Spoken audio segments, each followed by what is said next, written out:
During the final week of Jesus' life, he spends many hours teaching and sharing difficult truths to his disciples. Here are a couple of truths that he taught. He taught us how to love our neighbor. Not just a ooey gooey feeling, but to truly be sacrificial in our love for our neighbor. He taught us to give to Caesar's what is Caesar's. He taught us to serve one another. In other words, he taught us that in order to rise in greatest, the greatest among you will be your servant. In order to rise to greatness, you need to serve others. You don't need to lord your greatness over them. He taught us to not be religious hypocrites. A religious hypocrite is someone who tells you to do one thing and yet lives contrary to what they are teaching. A religious hypocrite makes it incredibly difficult for their followers to follow or for the unbelievers to believe. He taught us how to anticipate his return. He taught us to anticipate his return as well. You know, there's a whole entire chapter in Matthew, chapter 24, that is dedicated to Jesus's teachings about the end times. You know, and in this chapter, it gives us prophetic warnings about the end of the age and instructions on how to prepare for his return. His words were exceedingly important for the disciples then, and they continue to be exceedingly important for his disciples today. See, Jesus warns us in that chapter to not be deceived. He warns us that there will be false prophets who say that the end is near because there will be wars. Don't listen to them. Jesus assures us that there will be wars and there will be rumors of wars before he returns. There will be false prophets and false teachers who say that the end is near when a giant earthquake happens. Don't be deceived. There will be many earthquakes. There will be much famine in the land before he returns.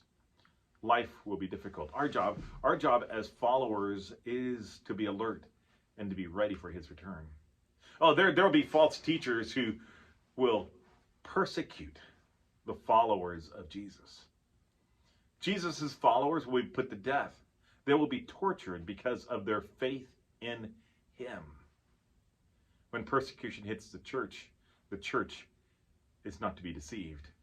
The church cannot fall away. The church is not to give in to the false teacher's rhetoric. There will be those who claim to be the Christ.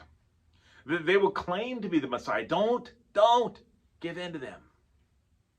I know it will be tempting, but don't do it. Stay true to the words of Jesus as written in the Gospels, because he is the true Messiah. See, the true Messiah will not be hiding in the middle of the desert. The true Messiah will not be locked into a closed room. Everybody will know when the Son of Man returns. It won't be a secret. See, prophecy, Jesus' prophecy is spoken so that his disciples will be ready, and so that his disciples will be watching, and his disciples will be anticipating his return because they love him so much. They long to be with him. And instead, they don't want to be with somebody else. We don't want to be lulled into complacency. So Jesus gives this picture. He gives a picture of two people working in the fields. And the fields, one is ready, one is anticipating, one is not. And it is the one who is anticipating when he sees Jesus, he is taken up. And it is the one who is not ready, who is busy doing other things. When the Lord returns, it's too late. He will be left behind. So prophecy is meant to encourage us. It's meant to spur us on. It's meant to fill us with hope that the Lord, the Son of Man, Jesus Christ, will return. So as we walk with Jesus during this final week, we must always remember that this final week leads to a future week, a future time in which we will spend with him. He is going to return.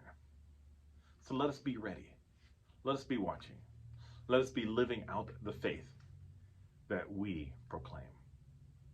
All right, this is day 3 in our Passion Week series. We'll talk to you tomorrow. Until then, or unless Jesus returns, of course. Bye-bye.